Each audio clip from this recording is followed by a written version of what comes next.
Dry mouth এটা condition হয় য'ত নেকি আমাৰ যিটো চেলাইভা আছে যিটো থ্ৰু আছে তাৰ যিটো চিক্ৰেশ্যন হয় এইটো মানে কমি যায়। এইটো কাৰণ দুটা আছে, এটা হ'ল আপোনাৰ লোকেলাইজ আৰু এটা হ'ল চিষ্টেমেটিক। যিটো লোকেলাইজ কাৰণ হ'ল আমাৰ সাধাৰণতে কি হয়, যিবোৰ চেলাইভা হয় সেইবোৰ চিক্ৰেশ্যন হয় চেলাইভাৰী গ্লেণ্ডৰ পৰা। চেলাইভাৰী গ্লেণ্ড যেনেকুৱা আমাৰ parotid gland, then submandibular gland, then sublingual gland, এইবোৰ গ্লেণ্ডে কি কৰে আমাৰ ফুডটো প্ৰডিউচ কৰে, যিটো চেলাইভা আছে সেইটো প্ৰডিউচ কৰে। এইটো যিটো ড্ৰাই মাউথ হয় এইটো কণ্ডিশ্যনত চেলাইভাৰী গ্লেণ্ডবোৰে অকণমান কমকৈ চেলাইভাটো প্ৰডিউচ কৰে, য'ত নেকি চেলাইভাৰ যিটো পৰিমাণ হয় সেইটো একেবাৰে কমি যায়।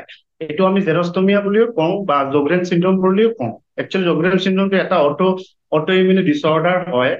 চ' একচুৱেলি কি হয়, কিছুমান চিষ্টেমিক কণ্ডিশ্যন আছে যেনেকুৱা ডায়েবেটিছ মেলাইটাছতো কি হয় আমাৰ যিটো চেলাইভা আছে তাৰ চিক্ৰেশ্যনটো মানে কমি যায়।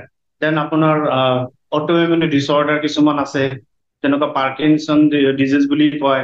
দেন কিছুমানে যেনেকুৱা এণ্টি ডিপ্ৰেছিভ টেবলেট খাই থাকে।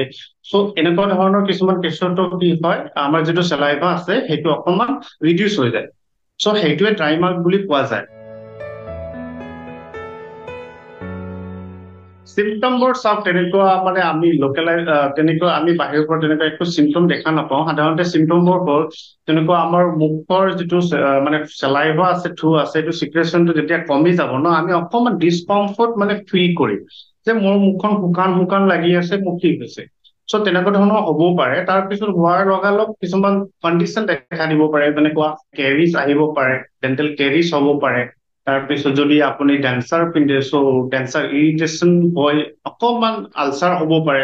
চ' তেনেকুৱা ধৰণৰ প্ৰব্লেম সাধাৰণতে দেখা দিব পাৰে।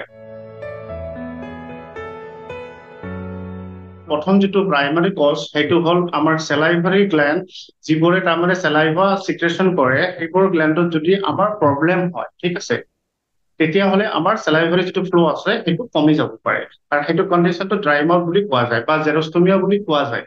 দেন এনাডাৰ কজেছ হ'ল যেনেকুৱা চিষ্টেমেটিক হ'ব পাৰে, ডায়েবেটিছ মেলাইটাছ হ'ব পাৰে, তাৰপিছত আপোনাৰ নিউৰলজিকেল প্ৰব্লেম হ'ব পাৰে যেনেকুৱা পাৰ্কিনছন ডিজিজ, দেন ডিমেনচিয়া হ'লে হ'ব পাৰে। যদি কোনোবা যদি কিছুমান মেডিকেশ্যন খাই আছে যেনেকুৱা এণ্টি ডিপ্ৰেশ্যন টেবলেট খাই আছে, চ' সেইবোৰ কণ্ডিশ্যনতো এইটো হ'ব পাৰে।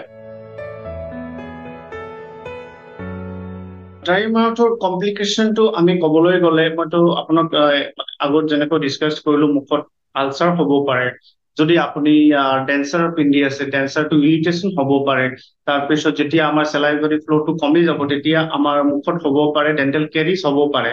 ত' ৰিমিনাৰেলাইজেশ্যন যিটো হয় নহয় আমাৰ দাঁতত, সেইটো অকণমান কমকৈ হ'ব। কমকৈ হ'লে ডেণ্টেল কেৰিজ সাধাৰণতে মানে যিটো আমি কেভিটি বুলি কোৱা যায় সেইটো দেখা দিব পাৰে।